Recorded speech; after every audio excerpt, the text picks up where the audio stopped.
gathering emphasizes our collective agreement on how important water is at the global level.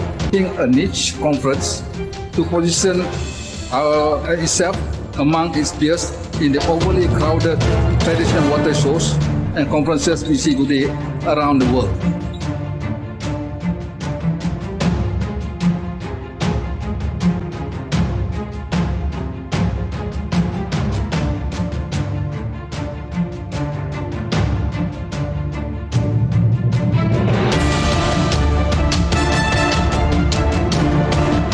Meet our existing customers and potential customers and key stakeholders in the Malaysian water market.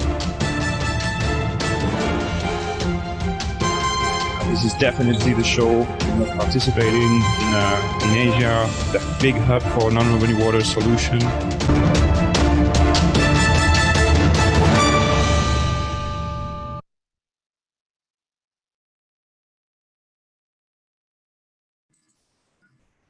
Good afternoon, everyone, and welcome back to the Malaysian Water Association and Malaysia International Water Convention webinar series. And today is our 13th webinar in this series. And we have 3 guest speakers with us today. Mr. Gary Wyeth, who is the Managing Director of Wyeth Water Consultants. He is from UK, but currently based in Thailand. Next, we have Dr. Agustin Mariscal, Medical Business Director, EAME and Asia Pacific, Kersia Group. And Dr. Agustin is joining us from Spain. Am I right, Agustin? I think, yeah. And we have Mr. Dijk, founder of Eviro-Pure Foundation, Netherlands. And Dijk is currently also based in Thailand. Today, we have the topic, risk and water safety in buildings after lockdown and beyond. And later on, we will be inviting all our attendees to participate in our survey. We have 3 short questions, which we will show later before our Q&A session. And purpose of our survey is to collect some data and feedback from our attendees so that the Malaysian Water Association can use this data to prepare for reports when they make representation to the government or regulators. Attendees, if you have questions for our speakers, you can just key in, you can see the Q&A icon at the bottom of the screen. So just click on Q&A and then you can key in your question. So we're going to start shortly. I'm going to invite Dato' Engineer Abdul Kadir bin Mohammadin, President of the Malaysian Water Association, to say a few words before we kick off the session with the first speaker. Dato'? Okay, thank you, Dennis. Bismillahirrahmanirrahim. Assalamualaikum warahmatullahi wabarakatuh. Salam sejahtera. Ladies and gentlemen, good afternoon and welcome to today's MWA organized webinar series. And this afternoon is our 13th in the series. And today webinar presentation will look at an interesting topic on the impact of our drinking water quality that's close to our heart now, this COVID-19 lockdown. The webinar is entitled Risk and Water Safety in Buildings After Lockdown and Beyond 4th August 2020. We can see what happened after this, whether people stay alert after getting all the information from this webinar, because it's very interesting topic that we have overlooked. When we look at water, we have forgot about the reticulation system in our buildings, in fact in the house as well, if we have not used the house for a long time. So instantly, what we are going to learn today is that the coronavirus pandemic might make buildings sick too. Added to this, we will look at much weighty issues, just like food that sits in a refrigerator for too long, water that sits in a building pipes for too long can also make people sick. For this, we would like to welcome the 3 panel speakers, which are Mr. Gary Wyeth from the Wyeth Water Consultants. Mr. Gary is not known, is a very known figure to the Malaysian industry because he's been in Malaysia for quite some time. And we also have this Dr. Agustin Mariscal from Medical Business Director, the EAME and Asia Pacific Kersia Group, Spain. We're honored to have you, Doctor. for this session, because it's very rare that we have a medical business director talking about in our engineering sector. Mr. Dijk van Dijk from Eviro-Pure Foundation, Netherlands, but sits in Thailand. We have close relationship with the Netherlands, and we have yearly round with the dialogue with the Netherlands. And thank you for your contribution on this topic for today. As we are aware, the restrictions placed on businesses and people by the government as a measure to restrict the spread of coronavirus in mid-2020 left many premises having to close down suddenly. As a result, many drinking water systems may have become stagnant over this period, and thus the risk of potential water quality issues. This could have resulted in water in internal plumbing systems warming up, microbiological regrowth, or an increased uptake of plumbing metals. And unless steps are taken before the building is reoccupied, there is a risk of adverse drinking water quality and potential risk health. In normal operation of water utilities, will treat the water at their water treatment plant to a potable level. But then, by then they add chlorine before distributing the water into the pipelines. The level of chlorine is dependent on how far the water must travel, and more importantly, the time taken for it to travel to the farthest point.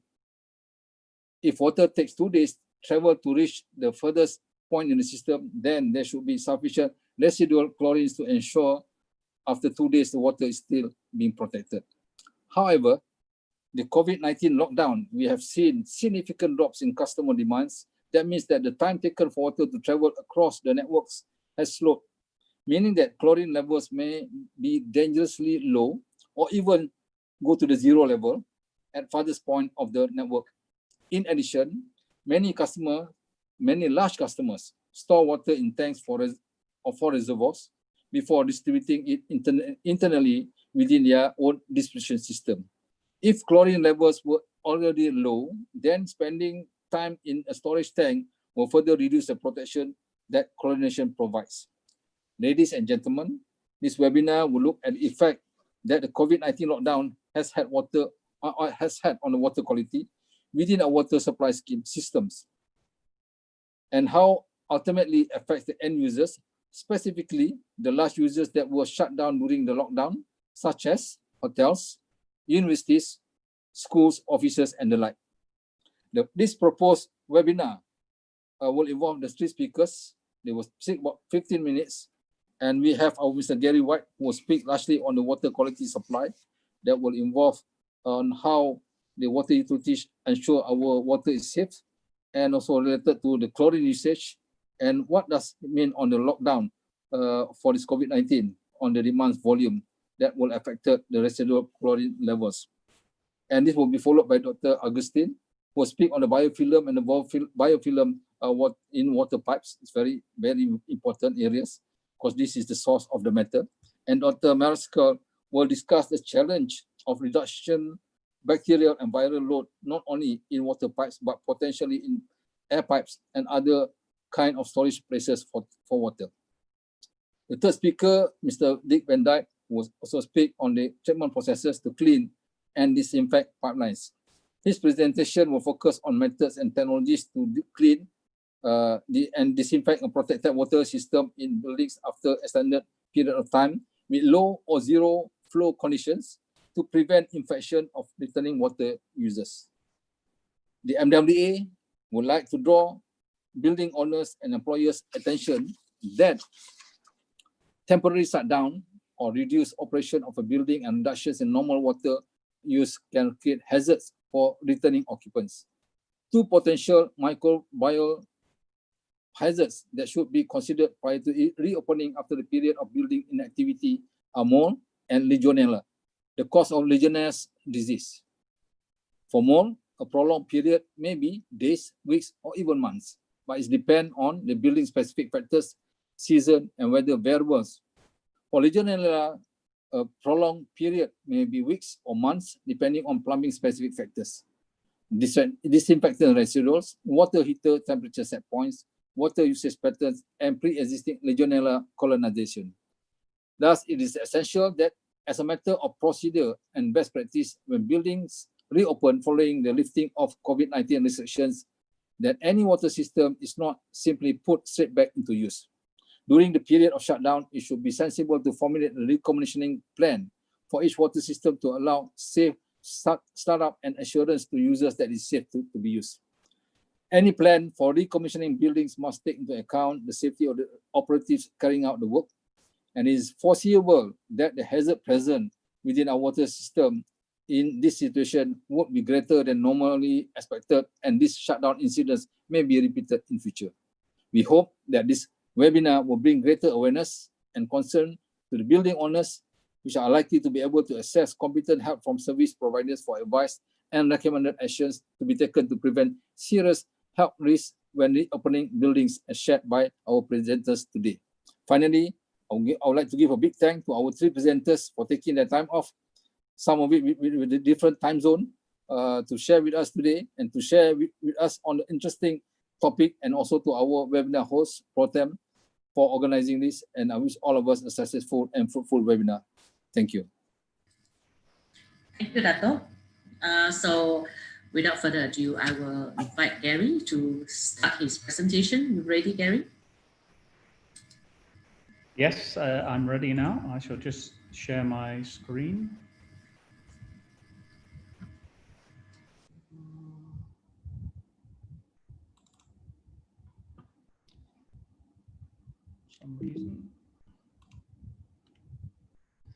For some reason it's gone right to the end. Okay, so thank you everybody for attending today. And as Dato mentioned, I'm going to be talking first of all about water treatment and the supply side of things, which is the disinfection and chlorination of water in the pipes to reduce any risk of bacteria forming or getting to our houses or through our taps from the water supply system. So all water treatment, all water supply companies, they have water treatment plants that they use to treat their water from the raw water supply, whether it's from a dam, from a river, or from a ground source. And the main aim for these water utilities is to make the water safe for humans, and not just from the output of the water treatment plant, but also to make it safe going through the pipes and coming out of the customer's tap. And ultimately, the water companies would hope that it's actually safe for human consumption as well, which would mean that the water coming out of your tap is drinkable, and that would be their ultimate aim. There are lots of criteria that water companies look at when they're looking at raw water sources and that they need to treat them. Probably one of the main ones is physical, which is the turbidity and suspended solids and the color. And they want to get most of those out so that you have a nice, clean, clear water that's coming in. We do have some other chemical and aesthetic criteria, and we would sometimes put in additional treatment processes to remove some of those additional problems. But the other main criteria is actually the biological one. This is the bacteria and algae. And that's another critical factor that the water companies are trying to treat at their water treatment plants. So this is a typical water treatment plant layout. You can see that it comes in 3 stages. You have flocculation on the left, and then you have what we call sedimentation here, and filtration. There are a few different water treatment plant designs, but most of them tend to use flocculation, adding chemicals and flocculation at the beginning. They also tend to use filtration at the end, and it's this sedimentation part in the middle which changes. So sometimes it can be a clarifier, sometimes it can be a DAF system, but basically what we're trying to do is to remove some of the larger particles in your water supply system. But it's actually the disinfection that we're looking at. And this is where we want to get rid of the bacteria. And so at the end of the system, after we've done filtration, we would actually try to disinfect the water to get rid of the bacteria that are naturally in the raw water source. There are a few methods for disinfection. There's chlorine gas, chloramines, ozone, ultraviolet, chlorine dioxide, hypochlorite. So there are various ways that we can do it, but generally chlorine is used in most water supply systems, either as a gas or a solid as a liquid. Generally, it's a gas for a medium to large size water supply company, but the smaller ones would be moved more towards a solid. These require less maintenance and are not so dangerous in terms of handling. Now, with disinfection, we actually have to look at it in two different ways. We have to look at primary disinfection. So this is disinfecting the raw water and the bacteria that's in the raw water and getting rid of that initial bacteria. But then having a secondary disinfection, which is where we provide a residual chlorine. So this is additional chlorine that will stay in the water as it flows through the pipes to prevent microbial regrowth. And so when water companies are dosing their chlorine, they're actually looking at it in two different ways. They're looking at the chlorine demand, which is how much chlorine do they need to put in at the initial stage to get rid of the existing bacterial growth in the raw water, but also the free residual chlorine. This is the key one. So this is the residual chlorine that will still be in the water as it leaves the water treatment plant and then moves through the pipe system. I can show it better on this sort of graph here. On the bottom scale, we have the chlorine dose, and then on the side here, we have the chlorine residual. So what happens initially is when we start dosing chlorine into the water, it actually creates chloramines in the water, which these then start to eat away at the bacteria and break down the bacteria that's already existing. And so what will happen is your residual chlorine levels will start to drop off after an initial peak, and then it reaches the break point. This is where we've actually destroyed all of the existing bacteria, and now any additional chlorine that we put into the water actually increases as free chlorine residual. So you may have a water treatment plant which has 2 milligrams per liter of chlorine residual coming out of the plant, but they've actually put in more than that to kill off what was already there in the raw water supply. We can look at it on a sort of like a basic pipe network like we have here. And a lot of water utilities will actually have water quality testing stations. So this is a sampling station that you can see here on the right.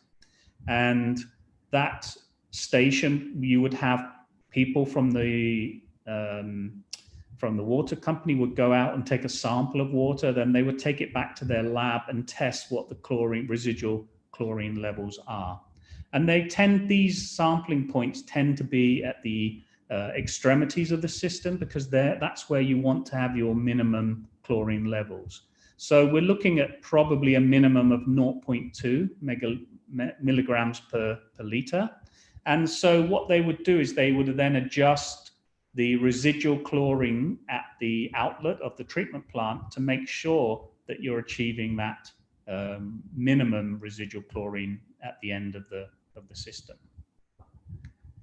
Now, in Malaysia and a lot of countries across the world, people have started to do what we call district metering, which is where they've started to develop zones. so that they can analyze the non-revenue water and the leakage levels in each individual zone.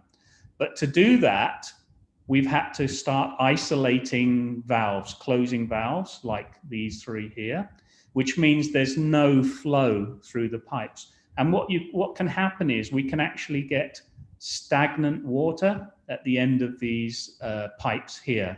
So if you do have a length of pipe like this, which comes to a closed valve, and there are no customers towards the end, then flushing is something that becomes a necessity to get rid of that stagnant water, especially after a number of days that it's actually been in there.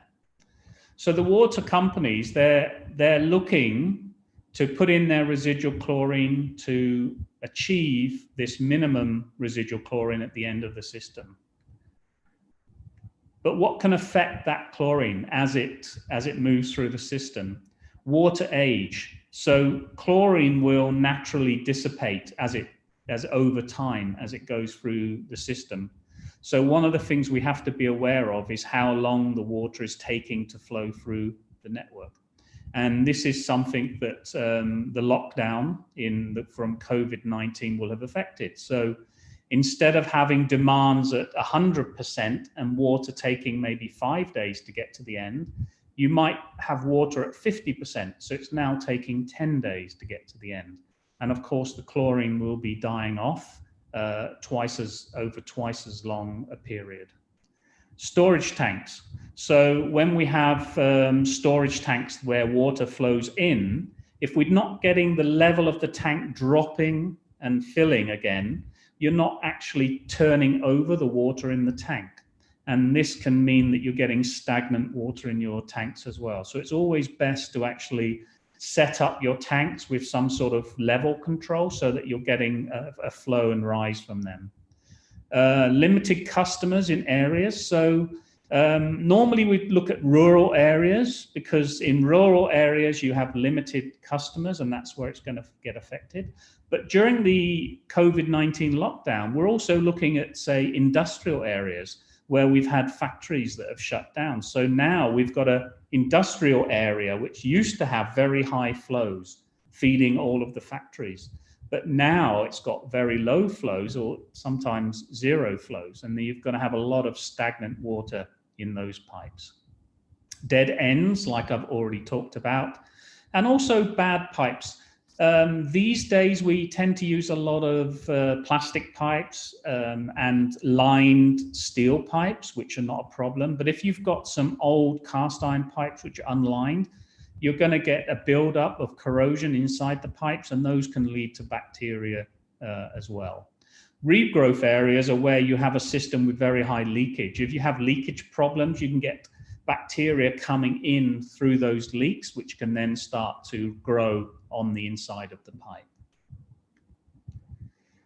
Water age, as I mentioned, is a key one, and these are some of the sort of typical ages that we look at, where you would expect in a city for the water to be in your system from about 1 to 7 days in length.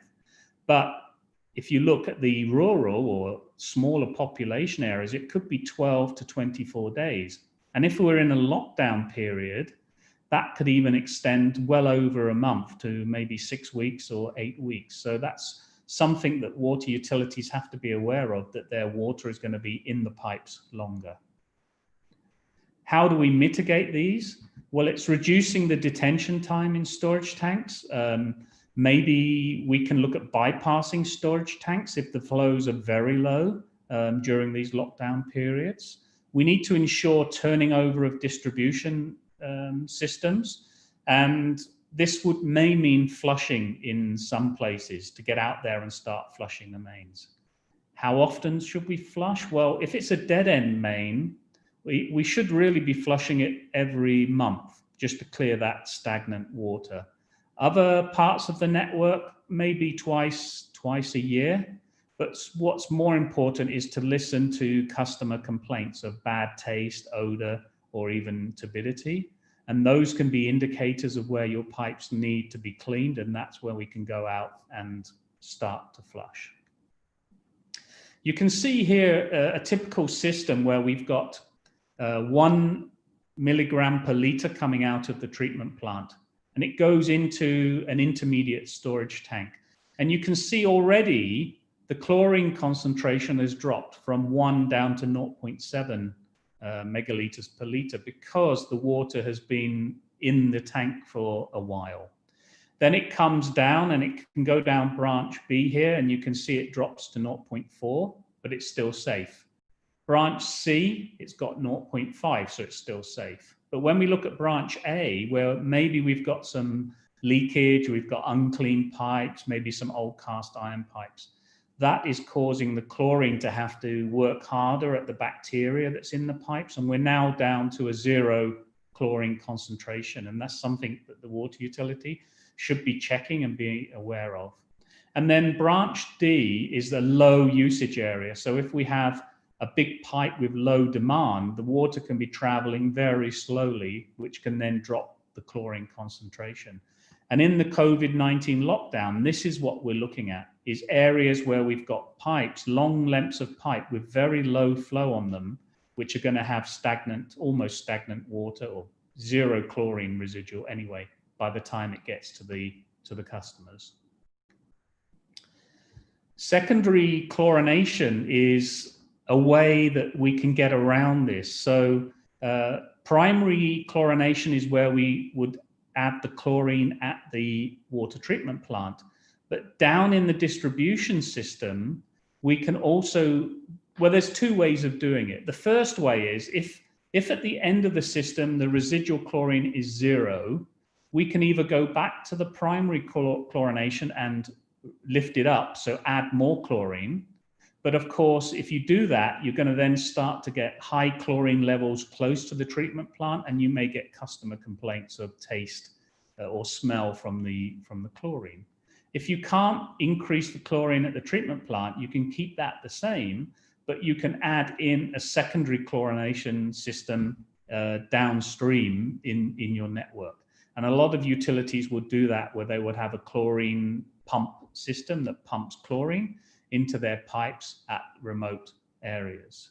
Now, of course, it is possible if you have a user, a large customer, such as a factory industrial unit, a university that has a lot of land, or even a housing development that has a large number of houses or condominiums, they could actually develop their own secondary chlorination system just to make sure that the chlorine is sufficient within their own pipe network. Now, customer tanks are a key, really, because a lot of large customers have water tanks where they can store up to 24 hours demand, or normally it's 24 hours demand. Now, what's going to happen is during the lockdown, we're going to have some places like factories, hotels that have shut down, where the water is going to remain stagnant in these tanks, and also in the pipes that are after the tanks. So once we then start to open up these factories, these hotels, there needs to be a chlorination way to actually empty these tanks, put some new chlorinated water in, and then maybe super chlorinate to just clean the pipes before it goes through. What's probably a bigger problem is when you have hotels that have remained open, or offices that have remained open. And instead of having a water tank that's got a 24-hour supply in here, we've suddenly got a tank which has got maybe 2 weeks or 3 weeks supply, because the hotel's only got 10 or 20 rooms occupied.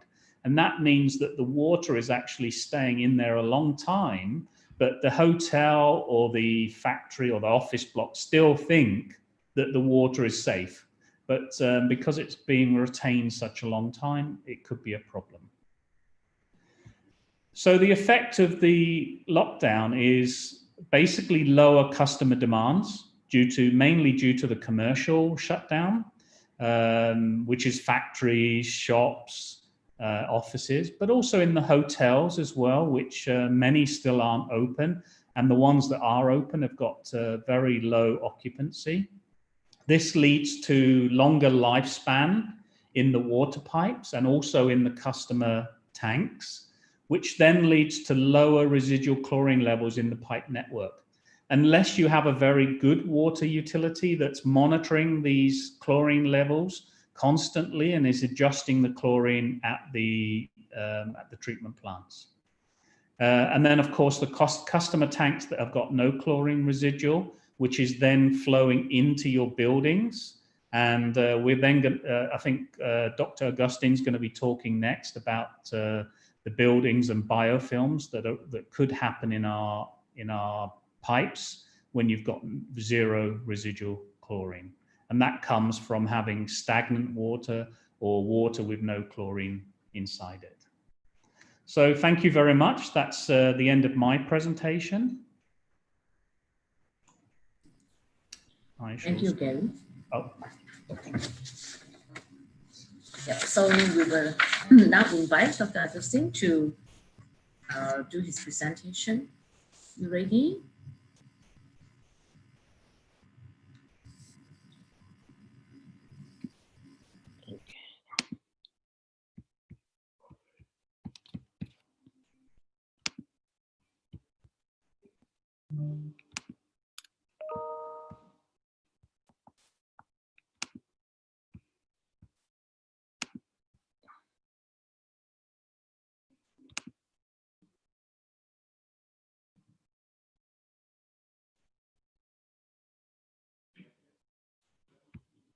Can you hear me?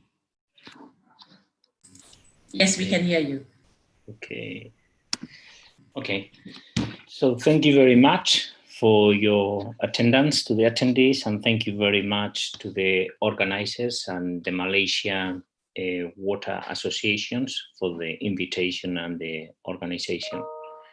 Today, during my talk, I would like to discuss the importance of biofilm as a potential big source of most of water problems from microbiology point of view.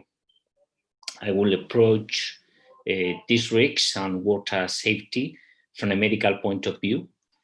And we do believe that if we understand the roots of the problem, we will find better solutions to treat these problems. Basically, I will describe what is the biofilm and how can we deal with it and how can we start decreasing the levels of biofilm. Always from the very important point of safety has to be first and paramount in any medical approach of problems, and also thinking of environment and thinking that environment is where we live, so we have to look after in terms of using parameters and using methods that can avoid big troubles in the environment. Introduction to biofilms would be the first part of the talk, then later protection and stress resistance from the biofilms point of view, and then I will talk about biofilms in water and pipe setting, as well as pipe water quality to finish the presentation. So first of all, what is biofilm? Biofilm is a community of microorganisms that usually they attach to the substrate, which is extracellular polymeric substances, and is similar to a slime layer that many of us we've seen in dirty pipes, and is a combination of bacteria, fungi, algae, yeast, protozoa, etc.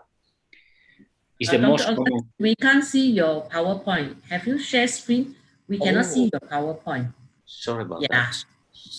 Yes. So what are you seeing now? We just see you. Right. Let me see. You need to share screen at the bottom. Yeah, hang on a sec. Apologize.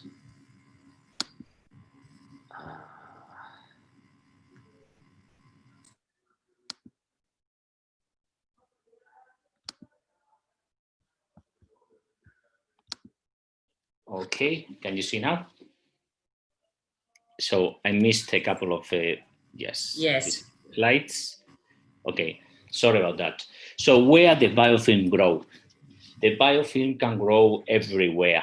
And basically what they do is they find a weak attachment first, they become a strong attachment. The attachment is get into the polysaccharides substrate that I described before. It's a very technical issue, but everybody will understand, and everybody has seen it during any time that you've seen a dirty pipe, or you had to change a pipe, and you see that inside the pipe you can see a lot of different color, as Gary described before, with a bad smell, and usually is where all the germs survive and grow.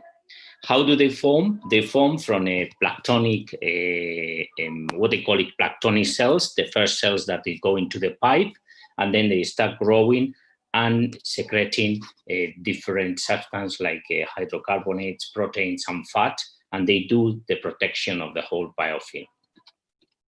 So biofilm provides a protective form of growth from environmental stress. So all the antimicrobial agents, ultraviolets, metal toxicity, acidity stress, dehydration, even evasion of immune system is all protected by the biofilm.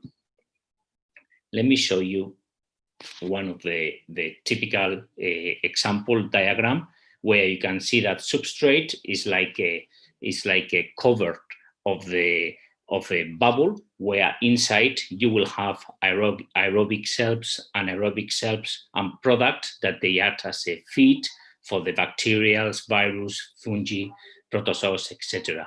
And the oxygen gets inside the bubble, and it will be making this environment survival for the microbiology. Every now and then, the microbiology will break the barrier, and it will move into planktonic cells, as you can see on the right part of the screen. And these cells will go into the water or into the air, etc. Basically, we have persistent cells, and this is a subpopulation of biofilm which can remain viable after treatment with antimicrobial. They are specialized survival cells, and allows quick regrowth of biofilms, making them extremely difficult to eradicate. So biofilm is a big challenge, and it's very interesting to have it in mind every time you are developing a water conduction or water pipe system. There are many kind of actions that you can take, as Gary has been taking, such as flushing before you start a new reopen of a water conduction. In a water pipe setting, which is our topic today, biofilm are everywhere. They contaminate all the water phase by detaching the biofilm organisms for the pipes.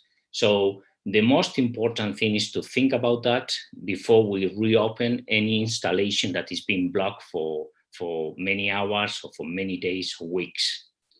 The biofilms are always related to the occurrence of black water or malodors. We probably not be able to eradicate completely, but the interesting thing is to think about them and take measurements where the conditions of the water distribution has been altered.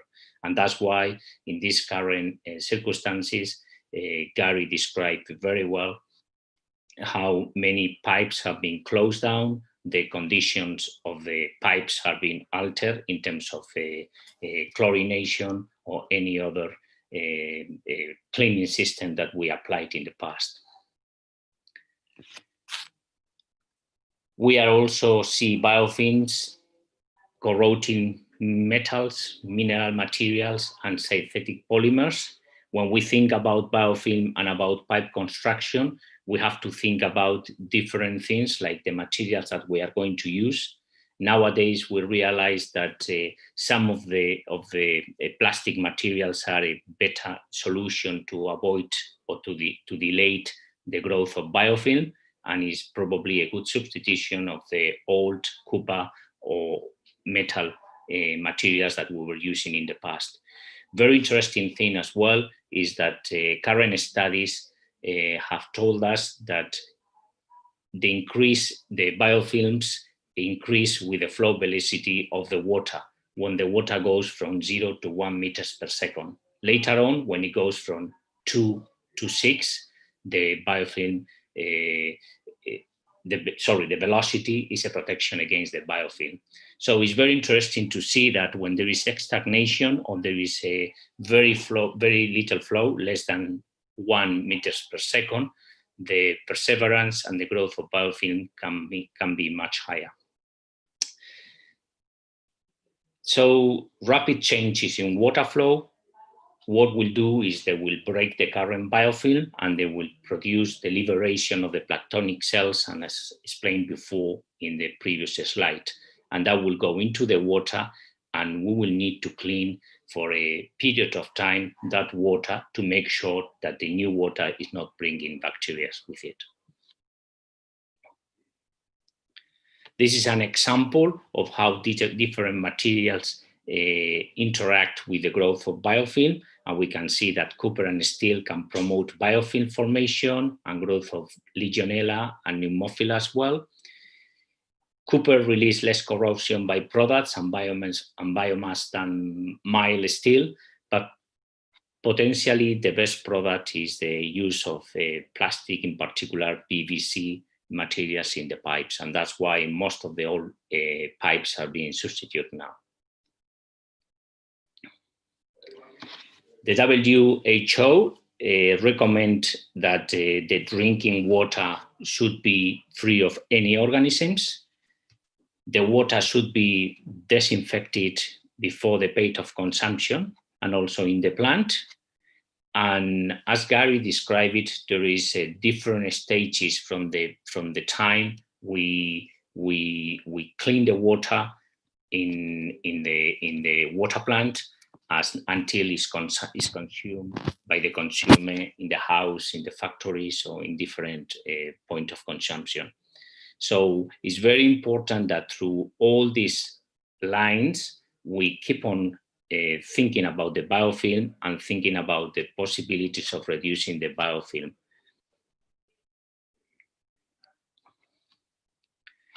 Again, with these new circumstances of the confinement and the lockdown, the problem we have is not particularly the growth of COVID in the water, but more than that is the problem that we can have because of the stagnations, the lack of chlorination or water treatment, and the possibility of having a bigger growth of biofilm and other potential dangerous microbacteria.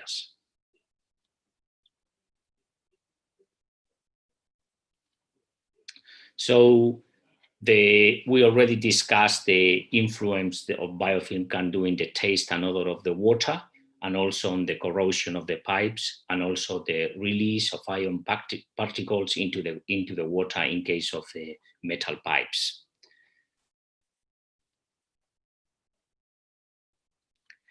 So the challenges that we have is, what is a realistic biofilm or understanding of how much biofilm can we afford to have in a pipe?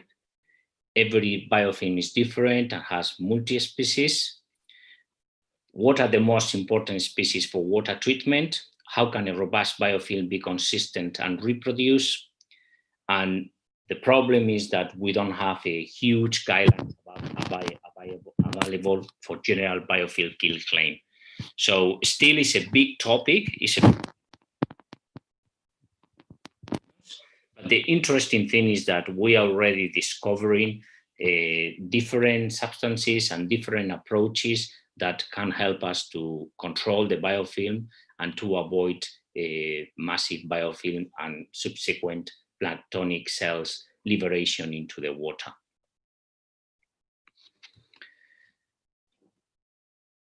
How can biofilms be targeted? Biofilms more accurately represent the occurrence of microbes in the real world environment. Free living cells remain the model for testing. Currently, as I said, there is no standard to evaluate efficacy of disinfectants against healthcare-associated biofilms and water treatment biofilms. Nowadays, we are particularly interested in some of the work we are doing with the Environmental Protection Agency in the United States to produce guidelines in terms of dealing with the biofilm.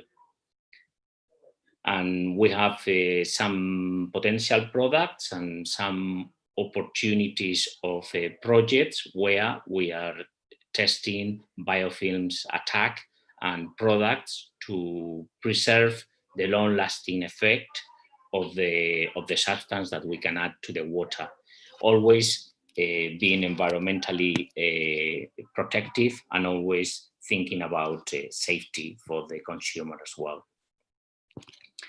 We always think about the safe water is a consequence of a safe world, and if we think the biofilm is probably the root of the microbiology problems in the water, we need to start investigating and dealing more efficiently against the biofilm.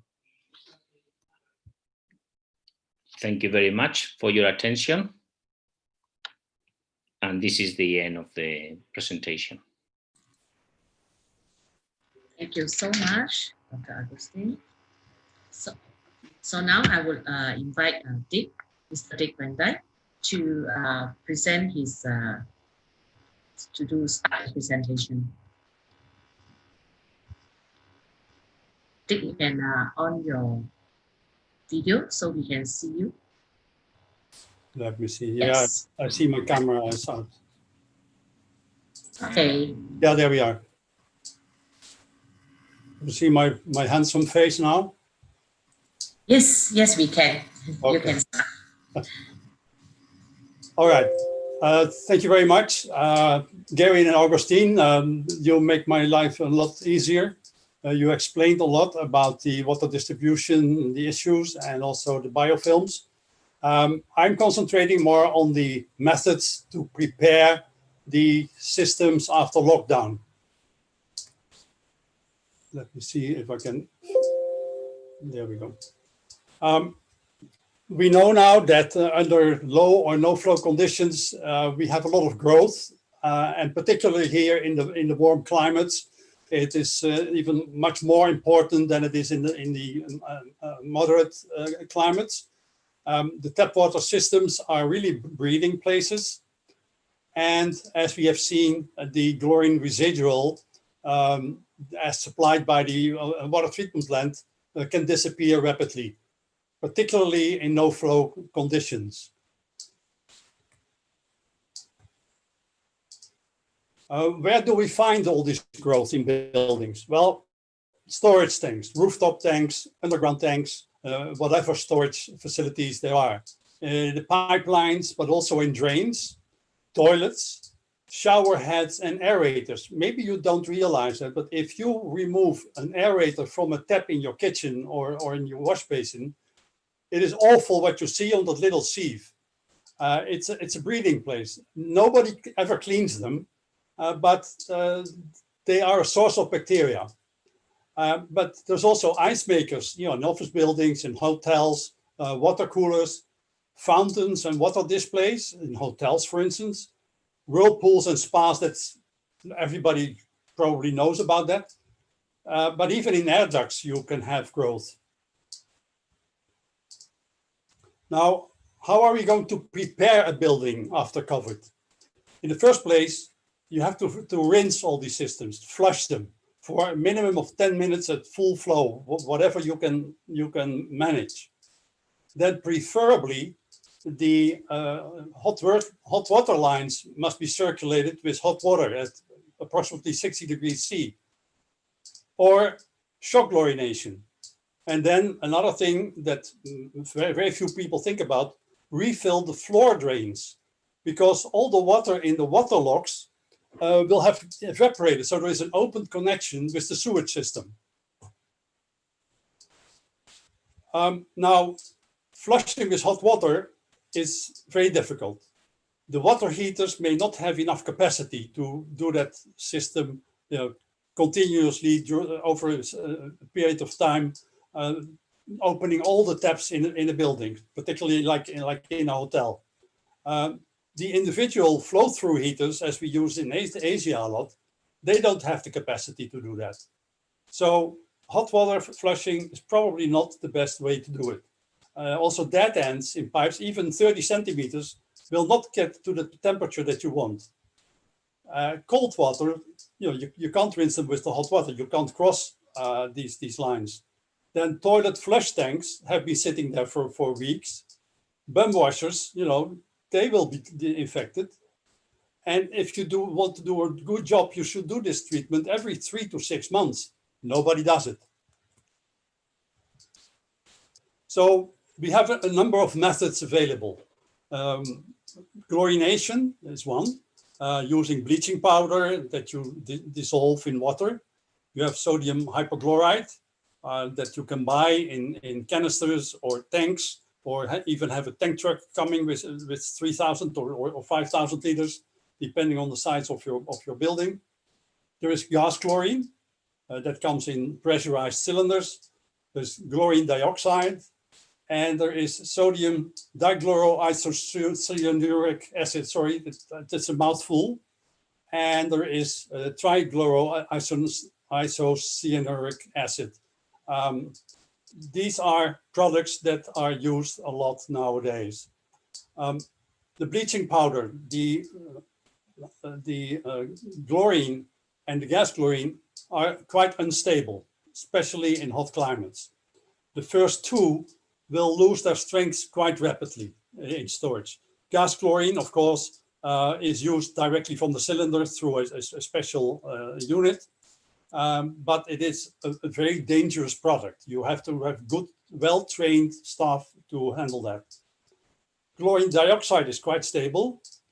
And then the both isocyanuric acids are also, they are actually very stable.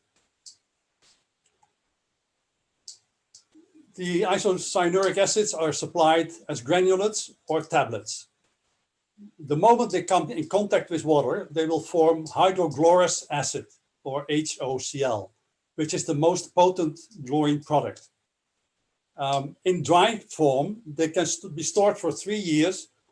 They typically come in pails, in buckets with a lid, or in a cartridge, and they won't lose their strength. They will be 100% even after 3 years if you open them. These products have been used many, many years in swimming pools, but they have never been used for drinking water until 2001, when some brands were approved for drinking water by the EPA in the US. One top brand of trichloroisocyanuric acid is produced under pharmaceutical protocols and is halal certified. And these products are typically tested and recommended by WHO, UNICEF, NSF, and others. Then there's a second method to do it, with ultraviolet light. I've been doing that since 1976. Ultraviolet started already 110 years ago in the city of Nice in France, where they built the first water treatment plant with UV disinfection. Unfortunately, the First World War started and the bulk production of chlorine started. And ultraviolet disinfection was put aside a little bit. After World War II, when the fluorescent lamp, the tubular lamps were developed, which are UV lamps, then UV became popular again. Fluorescent lamps are UV lamps. They just give visible light because the inside of the lamps are covered with a coating. Now, UV is the leading disinfector for drinking water and wastewater in the world. It's very effective to destroy microorganisms, but it does not have a residual effect. What is in the pipes stays there. And unfortunately, systems available in do-it-yourself stores or online, available online, are all under-designed. They are delivering less than half the dose what is recommended for the industry, but that makes them cheap. Then there's a third application, that's ultrafiltration. Ultrafiltration is a real mechanical removal of all micropollutants. UF is a brother or sister of reverse osmosis, RO. It's a membrane filtration, and most of the time the membrane material is made of a polymer like PVDF or PAN, which is a polyvinyl acryl nitrile, or polysulfone. It depends on the applications. There's also ceramic now. They are ideal for point of entry in buildings. Once the water has passed all these pipelines, picked up all kind of dirt from biofilms, etc., they will remove it before the water comes into the building. Unfortunately, it doesn't have a residual just as ultraviolet, but since you have removed basically everything, in many cases you don't even need a residual if the distribution system is not too long. But always leave it to professionals if you install systems like this. Then there is a very old method that is sulfur contacting. That has been around for more than 2,000 years. In India, the Roman Empire, they didn't know why, but they knew that when they were eating from silver plates and drinking from silver gauntlets, they wouldn't get sick. And in a lesser effect, copper did the same thing. Silver is very active. It's more active than copper, and it can be dosed as attached to a powder in tablets and bonded to activated carbon. Or about 30 years ago, it was very popular in the shipping industry, where they would disinfect the water on board ships by adding silver through electrolysis. Now they combine it sometimes with copper for LJ control in pools. And of course, copper is a lot cheaper. It used to be quite popular until UV came on the market in a big way. And now it's mainly used in swimming pools. Then the last one is ozone. Ozone is a very unstable product. It always wants to shed that one O atom. So it has to be produced on site. Typically, they do it by the discharge of high voltage between 5,000 and 10,000 volts in oxygen-rich air, and then it's mixed in the water stream. It is a very potent oxidizer, and it reacts with everything, which means also with metals. So metal pipes and ozone don't like each other too much. And so any residual that may be left over is gone very quickly if you do this job with ozone. There's one negative aspect. If water is produced from seawater, drinking water is produced from seawater by reverse osmosis or evaporation, vacuum distillation, the combination can form bromides. And just as gas chlorine, it's an extremely dangerous product. You really need professionals to handle it. So what we do in ASEAN. Now, after we have seen what can happen, Gary and Agustin have told you. I think chlorination at this moment is the best method to do because of its residual effect. Ideally, a combination of ultrafiltration and one of the isocyanuric acids would be used. But post-COVID, to get these buildings started up again, I should recommend to start with simple dosing systems that are easy to handle, no dangerous chemicals to store, and with stable products. And these are available. Then chlorination, in a building post-COVID. And should be done with about 2 to 5 ppm free chlorine to start with, measured at the farthest point from where you inject the chlorine. Then let it sit for about an hour. That will make sure that the chlorine can react with all the organics in the system. After that, you flush with fresh water that has a lower chlorine dose, 0.2 to 0.5, until you measure that again at the end of the system, including the toilet bowls. Don't forget. And then maintain this level during the use of the water.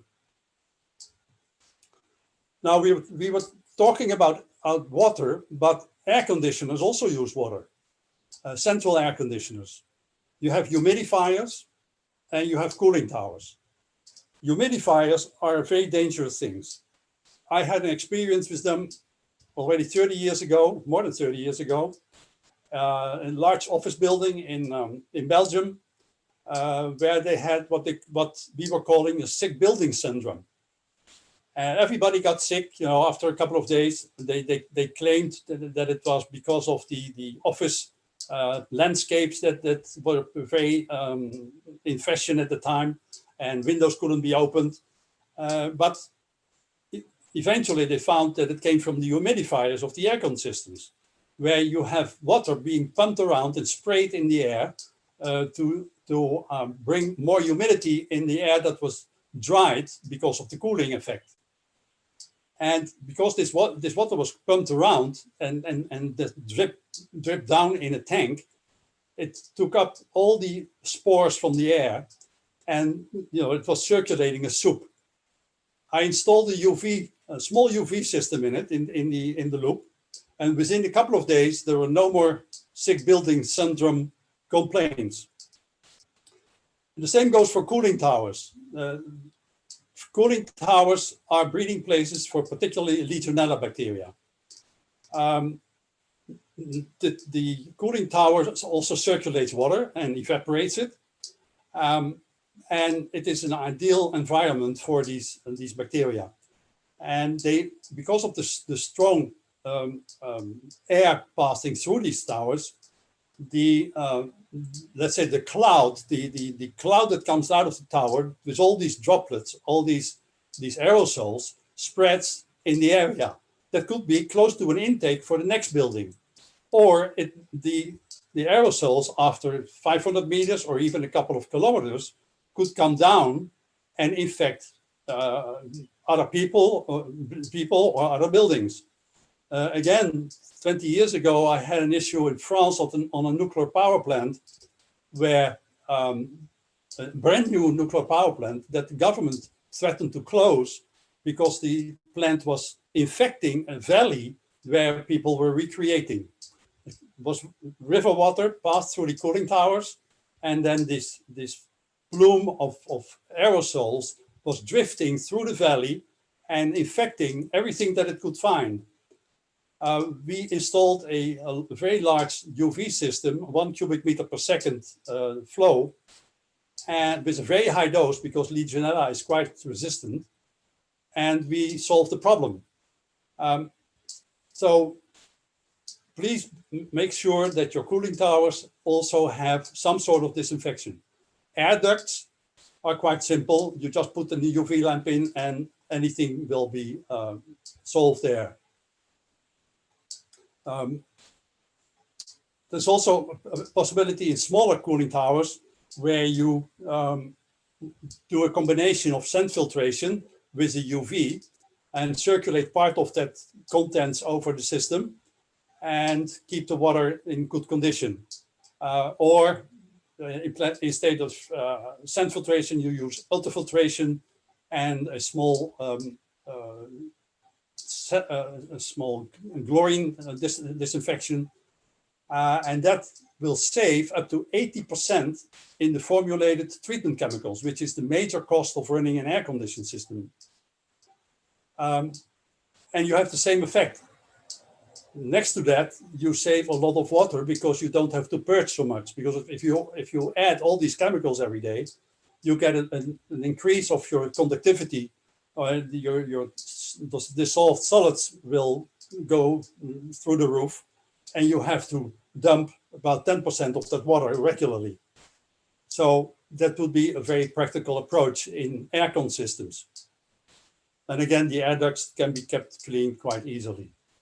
So as a conclusion, make sure that all the buildings are treated before you let people in. The maintenance people have to be extra careful not to get infected by Legionella. As said, I don't think in these buildings that are opened, coronavirus is a problem, because if there are no people, there's probably also no coronavirus. And follow the guidelines by WHO, CDC, etc. of preparing those buildings. And if you apply a technology, use a professional, not your around the corner plumber. And during the normal operation, check free chlorine in your water system. Thank you very much. Thank you very much, Dave. And so we have a little, we're going to play a little video. Oh, we have a poll now. Okay. All right, attendees, we have 3 questions, 3 short questions. You can scroll down to see number 3. Can you fill in these 3 questions for MWA?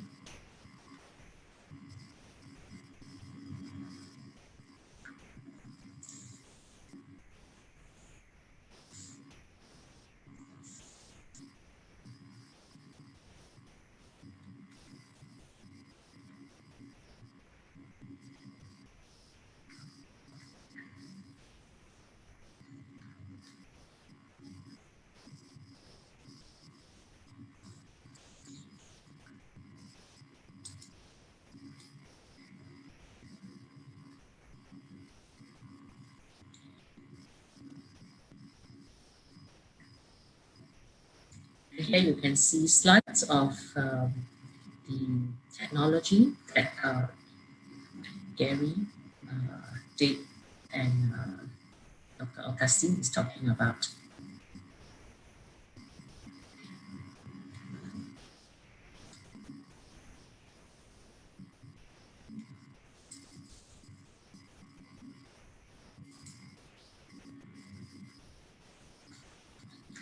Okay, so our results are out.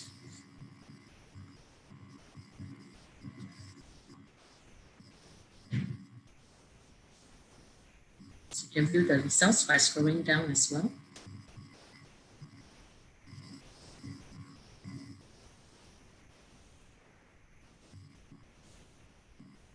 Okay, thank you so much, Henry.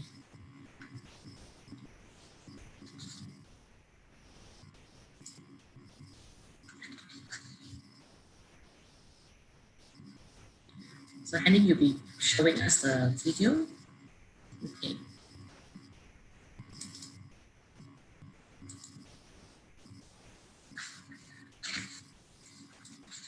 Our speakers can review some of the questions in the Q&A. We have questions are coming in, so our speakers can have to take a look.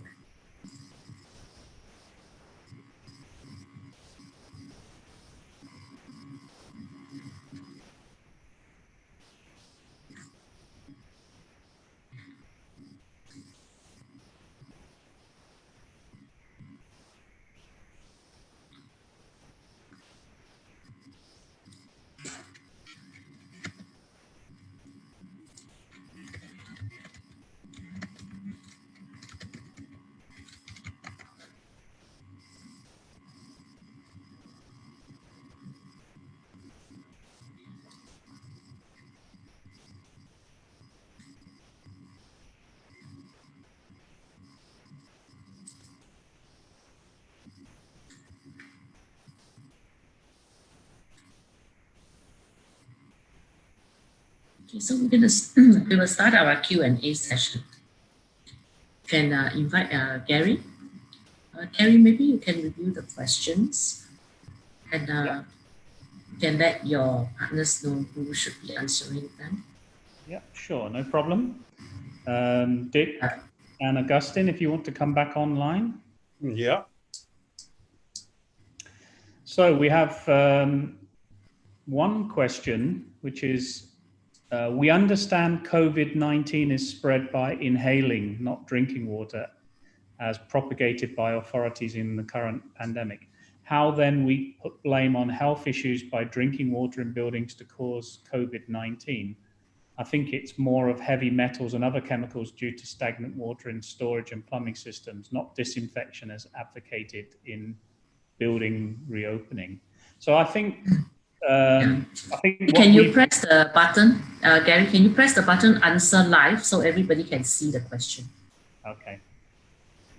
So I think really, I think what we're not saying that COVID-19 is spread through the water supply.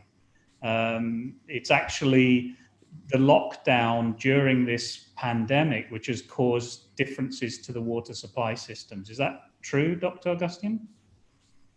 Yeah, so the reason we started talking about biofilm and the reason we introduced that topic is that, as we said, the stagnation and the lockdown is promoting the regrowth of something that is in there. And because it hasn't been treated, the problem is not necessarily the COVID-19, it's the consequence of the lockdown of the buildings. Yeah. So, I mean, I'm not sure who asked that question, but I hope we answered it during our presentations.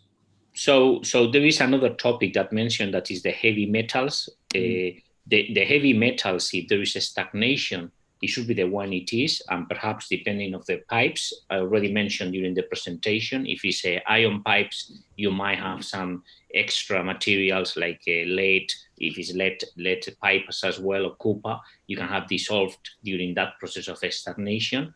But I think the heavy metals we could get rid of, as Dijk mentioned, flushing for a period of time, maybe 1 hour during the reopening. So, but the main problem is the regrowth of the biofilm and all the microbiology that is going to be built inside. So we need to be aware of probably a shock treatment the day we open the building, etc., and a good flushing system as well. Okay.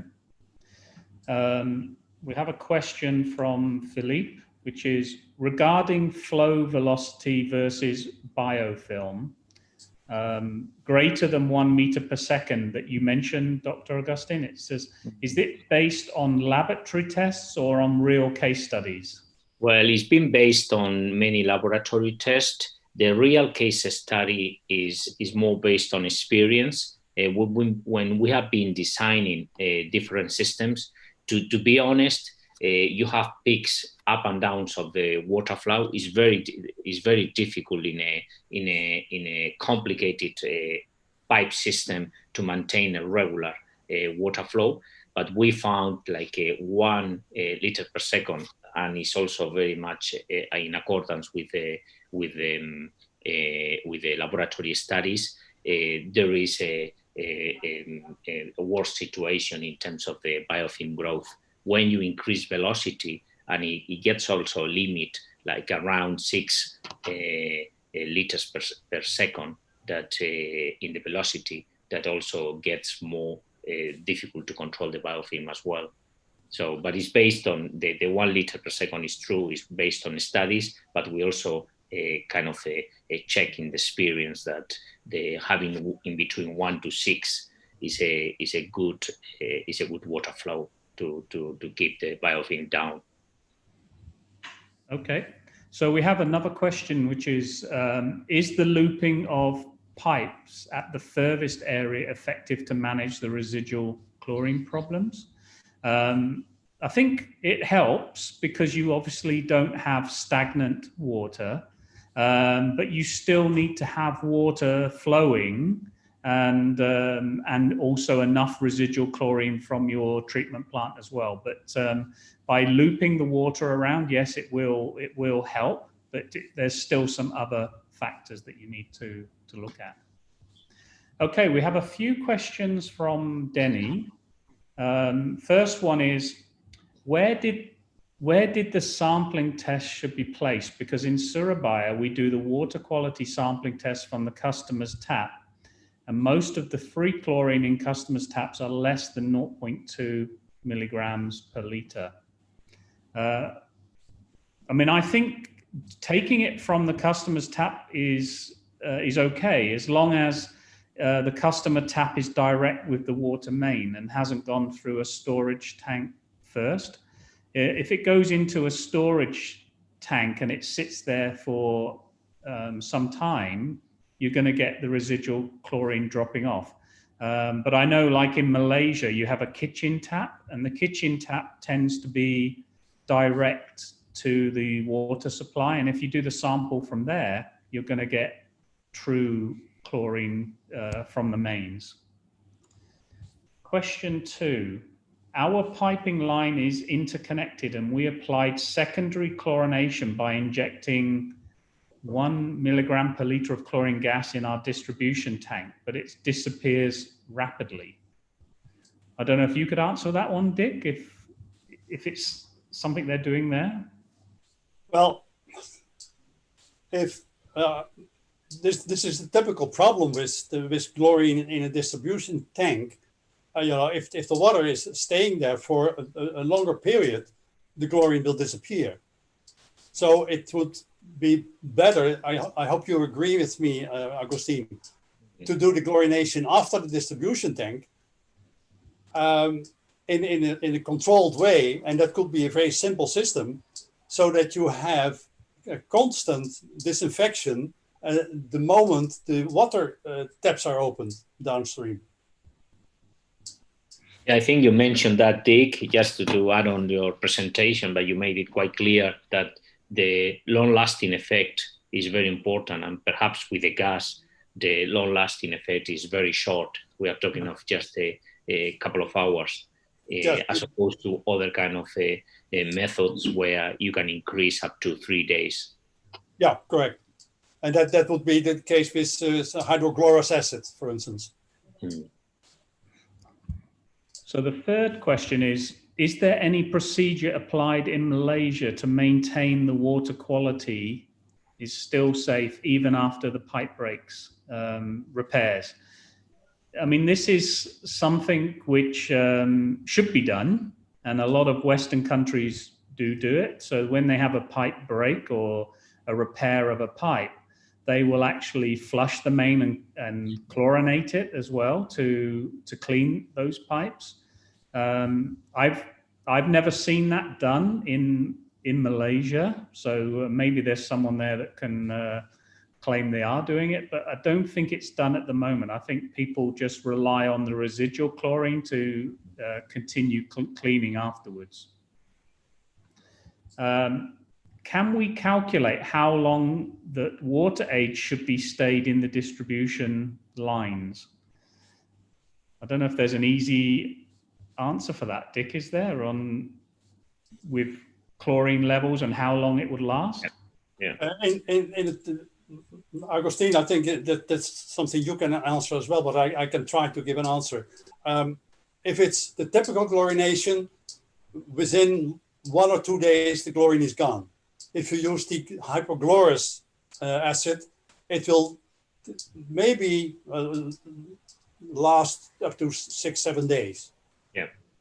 Yeah, I would agree with you that it's difficult to do a direct measurement, but perhaps considering that the water is alive is when we have small numbers of ppm still in the water, meaning that you have a nice color, no odor, you know, like a typical very clean water. But you know, depends of the levels of the pipes, depends of the distance, depends of the amount, depends of the original chlorination levels. But generally speaking, I think you answered very, very, very nicely, Dijk. Perhaps 1-2 days with typical chlorination, with a long-lasting chlorination, hypochlorous acid methodology, probably up to a week.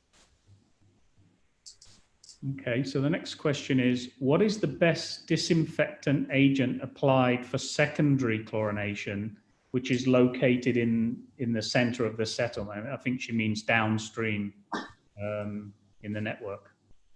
Well, basically, it's the answer we gave for number 4 already. Hypochlorous acid. Right. And that's injected into the pipeline is the best way, yeah? Yeah, yeah. So a small unit at the center of the settlement in the village where they had the storage tank, that should do it. Right, okay. And probably number 6 is a similar answer. How to apply shock chlorination? Just dump a lot of chlorine in it. So I suppose shock chlorination just means a high concentration of chlorination, yes, is it? Correct. Yeah, so what we're saying is you use the same methods that we just talked about, but you put a higher dose in just for a short period to do a shock of chlorine through the system. Yeah, it should be, just to clarify, it should be flush. Yes, yeah. You know, I mean, I think everybody understands, but we have to avoid any drinking water or using that water for anything during a period of time. Yes, so we're putting in a high concentration, but it needs to be flushed out well before anybody can drink the water or use the water. Yeah. Correct. Yeah. Okay, and number 7 is, does Malaysia also apply air scouring to clean their pipelines? So there are some utilities that do air scouring. I know in Johor Bahru in the south of Malaysia, they do air scouring to clean their pipes. This probably cleans out, what it's trying to clean more is sediments that have settled in the bottom of the pipe, not necessarily the biofilms. I'm not sure if air scouring would clean biofilms. Would you know about that, Dr. Agustin? No, I'm not very familiar with that. So air scouring is where you pump air into the pipe in sort of like bursts, and what it does is it just mixes up the water and air, and it picks up the sediments in the bottom of the pipe. So, well, if it's only air, it's difficult because you usually need to erode or to get rid of the biofilm. You need an oxidizing agent, but also scrubbing, so you can scrub with the force of the air. But you need an oxidizing agent. Without a low pH, it's very difficult to detach the biofilm from the pipe. Yeah. So to answer the question, I mean, air scouring is done in Malaysia, but it's more to reduce the sediments in the bottom and reduce possibility of turbidity, but not necessarily to clean the bacteria. Yeah. Okay, we have another question. Where is the chlorine gas injection point? I think this is at a treatment plant. Is it near the distribution pumps or at the reservoir inlet? I would say at the reservoir inlet. So you protect the water while it's in the reservoir. Yes, I agree. It's between the filters and the storage tank before it gets pumped. Correct. Yeah, correct. I mean, generally, the storage tanks at treatment plants, the water is not stored there for very long because the treatment plant is treating continuously. The water is being pumped out continuously. So you don't have too many problems of the chlorine residual fading away there. Which country, especially in ASEAN, that have such water rules for protecting water quality in buildings, including regular cleaning? We don't have it in Malaysia, maybe at cost. So maybe you know, Dijk, is there any regulations for cleaning? I haven't seen any. I'm surprised, but I haven't seen any. Even in Singapore or? Singapore, maybe. I'm not familiar with Singapore, but the rest of the ASEAN, I haven't seen any regulations on that part. Right. They say you must have 0.2 minimum, but there is, who's testing? Yeah. And, Okay. and cleaning the pipes in buildings, nobody does it. Right, okay. So we have one other question, which is the monochloramine still reliable for disinfection, especially at the furthest area? Question for Agustin. Well, apparently you have less concentration of a percentage of HClO with the monochloramine. There are also some controversial with the chloramines productions as well. I'm not sure in Malaysia what is the situation. In most of the European countries, it's been substituted by hypochlorous acid derivatives from calcium hypochlorite or sodium dichloroisocyanurate or dichlorisocyanurate. I know it's still used in Vietnam, but there was some controversials with some intoxication problems. Okay. And we have one last question at the moment, which is, how do you perform chlorine demand in the distribution system? I'm guessing what you mean is, how do you measure? How do you calculate how much chlorine to put in at the treatment plant? I'm guessing. And I mean, there's no fixed answer for that, because every water supply system is different, depending on how big the system is, the size of the pipes, the demands in the pipes, the pipe materials, the flow rates. The age of the pipe. The age of the pipe, yeah. How many leaks you have. So there's so many different things that can affect the degrading of the residual chlorine going through the system, that you actually have to do water quality sampling. So you have to have sampling points at the extremities of your network to figure out what is the chlorine residual levels, and then you have to adjust your treatment plant free chlorine at the treatment plant so that you're getting enough residual at the end. So it's a bit of trial and error when you're first setting up your system to make sure that you're getting enough residual chlorine at the end. Anyone else want to add to that, or no? Oh, I think you're right. I think I agree with you. One other question is, when using chlorine dioxide is used to flush biofilms, usually how long will it take, and what is the usual dosing? Can you answer that, Agustin? Well, I know that they use it. I don't know exactly the length of that, but I know that they do around 30 minutes, something like that. But I'm not fully convinced of I'm not an expert on chlorine dioxide. Me neither. I know that they use it. I know that they do the flushing, and there is there is a controversial because of the price. So sometimes they should use it for longer, but chlorine dioxide is one of the most expensive biocide that you can use for this flushing. So I believe that they do systems of 30 minutes, something like that. Okay, and the last question is it advisable to do post-chlorination at the finished water reservoir? So I assume this is at the in the water treatment plant. You mean the reservoir after the filters? And so probably the answer is, I would say yes. You chlorinate just as it goes into the reservoir, and then it's going to actually help to mix it as well from the chlorine that's going in, and it's going to ensure that your reservoir is clean as well. Yeah, I agree. Yeah. Okay. Any other questions from anyone before we finish?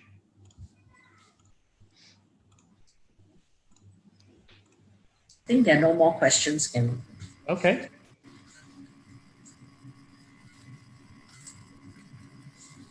Yeah. So thank you, everyone. First of all, I'd like to thank Gary, Dr. Agustin, and Dijk for presenting today. Dr. Agustin, you woke up very early, joining us from Spain. No problem. It was a pleasure. It's okay. Yeah.